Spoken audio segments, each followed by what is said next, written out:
হজ ভঙ্গের কারণ কি দয়া করে জানাবেন, খুবই দরকারি একটা প্রশ্ন। এমন কিছু আছে কিনা যেটা এগুলো হজ ভেঙে যায়? উত্তর হলো দুইটা জিনিস আছে কারণে হজ টোটালি ভেঙে যাবে। নাম্বার এক, স্ত্রী সহবাস এহরামরত অবস্থায় যদি করে তাহলে হজ ভেঙে যাবে। এটা দুইটা অপশন আছে, একটা হলো যে আরাফায় অবস্থানের আগে এহরাম করার পর হজের যে এহরাম হজ এবং ওমরার মধ্যবর্তী যে সময়টা আছে তামাত্তু হজকারের জন্য ওই সময় সবকিছু হালাল, সো ওইটা ভিন্ন বিষয়। কিন্তু হজের এহরামের পর পরবর্তী সময় যদি হয় তাহলে সেক্ষেত্রে তার জন্য ওট দম হিসাবে দিতে হবে এবং এই হজটাকে আবার করতে হবে। আবার পরে হয় ফরজ তওয়াফের আগে হয় তাহলে সেক্ষেত্রে দম দিতে হবে এবং হজ আবার করতে হবে। আর আরেকটা কারণ হতে পারে হজ ভঙ্গের, সেটা হলো আরাফায় অবস্থান করলো না, কেউ আরাফায় অবস্থানই করলো না, তাহলে তার হজ হবে না, এই হজটাকে আবার করতে হবে। মক্কা মিনা আরাফাত মুজদালিফায় নামাজ কসর হবে কিনা? যদি আপনি শর্ট প্যাকেজের হাজি হন, মক্কায় 7-8 দিন 9 দিন থাকেন, তাহলে তো আপনার কসর হবেই, আপনি মুসাফির সেই হিসাবে।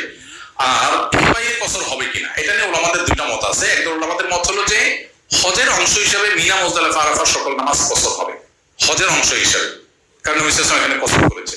আর অন্য ওলামাদের কথা হলো যে নবী সাল্লাল্লাহু আলাইহি ওয়াসাল্লাম মুসাফির ছিলেন সেই হিসাবে কসর করেছেন, অতএব এটা পার্ট অফ হজ না, বিধায় যারা ফুল প্যাকেজের হাজি মক্কায় 15 দিন থাকার নিয়ত আছে তারা এখানে কসর করবে, তারা পুরো নামাজ পড়বে। তো এটা নিয়ে ওই যে আবুগুলোতে ইখতিলাফ হয়, মত পার্থক্য হয়, সেজন্য আমরা বলি যারা কসর পড়বেন কেউ একজন নামাজ পড়ালেন 2 রাকাত নামাজের পরে পুরো নামাজ পড়তে চান, সালাম ফেরানোর পরে তিনি 2 রাকাত ক্লাস করে ফেলেন, না শেষ হয়ে গেল।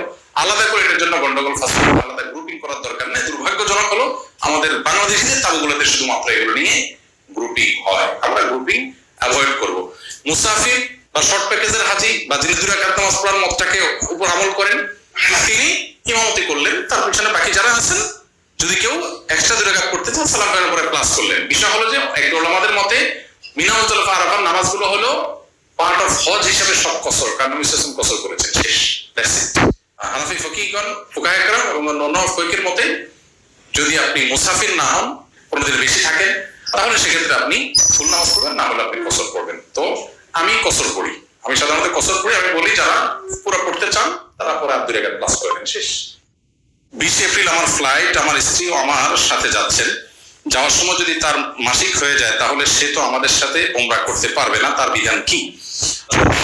মাসিক হওয়ার কারণে যাওয়ার সময় মাসিক হয়ে যায় তাহলে সেক্ষেত্রে তিনি ইহরাম পড়বেন, তালবিয়া পড়বেন, সবকিছু করবেন, একটা কাজ করবেন না, সেটা হলো তওয়াফটা আপনি বাদ রাখবেন। অর্থাৎ হোটেলে যে ঋতুবতী অবস্থায় তিনি হোটেলে বসে খাওয়া দাওয়া করবেন, ঘুমাবেন, রেস্ট করবেন, এহরামরত অবস্থায় আছেন উনি, অতএব এহরামরত অবস্থায় নিষিদ্ধ কোনো কাজ তিনি করবেন না, চুল কাটবেন না, ইত্যাদি ইত্যাদি, সুগন্ধি ব্যবহার করবেন না।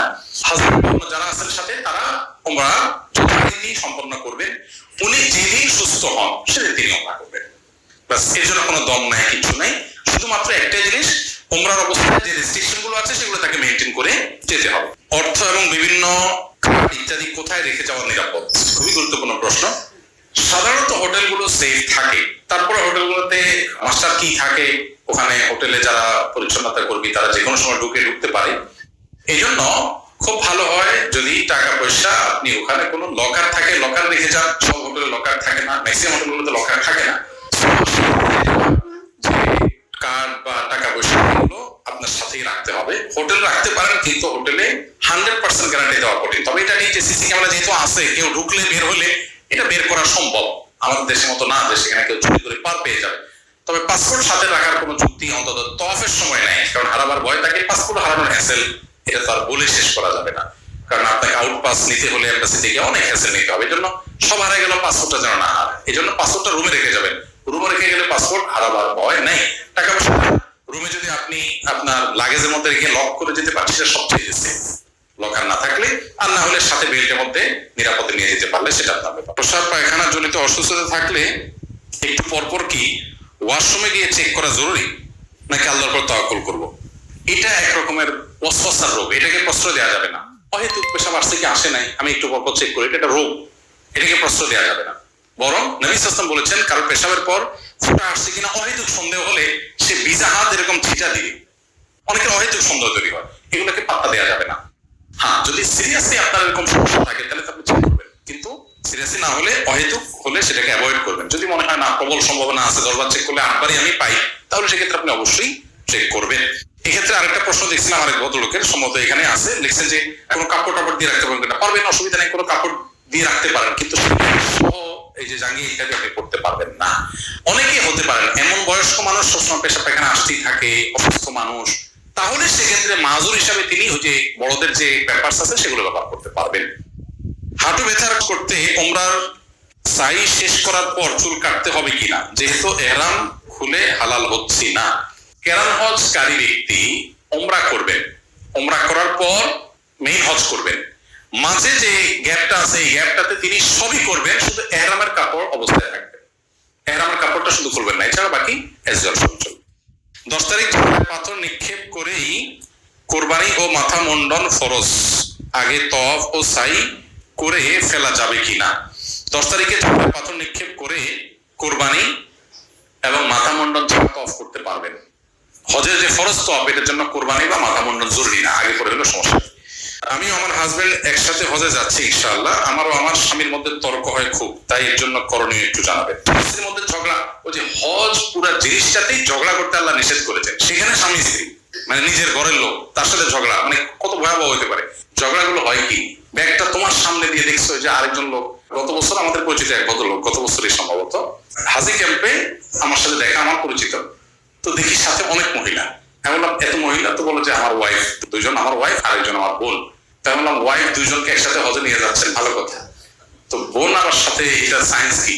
তো বলে যে সায়েন্স হলো যে আমি একা তো এক বোর ব্যাগ ধরতে পারবো, দুজনটা তো ধরতে পারবো না, যখন একজনটা ধরবো তখন আরেকজন তো মন খারাপ করবে, এই জন্য বোনরে হায়ার করছি যে তুমি আরেকজনকে টেক কেয়ার করবা। তুমি যারা এই সায়েন্সের উপরে মানে শুধুমাত্র এই হাজবেন্ড ওয়াইফের ঝগড়া মিনিমাইজ করার জন্য সে বোনরে আলাদা হায়ার করে নিতে হয়েছে। তার মানে মোরাল হলো যে স্বামী স্ত্রীর মধ্যে ঝগড়া এমনিতেই তো হওয়া উচিত না, তারপরেও তো জীবনের অংশ টুকটাক হয়ে যায়, কিন্তু হজের সফরে তো এমনিতেই ঝগড়া করা নিষেধ, সফর করতে হবে। স্বামী ভুল করতে পারে, স্ত্রী ভুল করতে পারে, এই টুকাটুকি লেগেই থাকে, প্রায় অলমোস্ট লেগেই থাকে। হ্যাঁ এটা হলো কেন, ওইটা হলো কেন, দেখছো সবাই কি করে, দেখছো সবাই কিরকম কেয়ারি, দেখছো ভাবির হাত ধরে বসে আছে, তোমার কোনো খবর নাই, তুমি দূরে চলে যাচ্ছ, মানে এগুলো জাতীয় ক্রাইসিস হয়। দুর্ভাগ্য, দিন আমরা বুঝি না, দিন তো স্যাক্রিফাইসের নাম।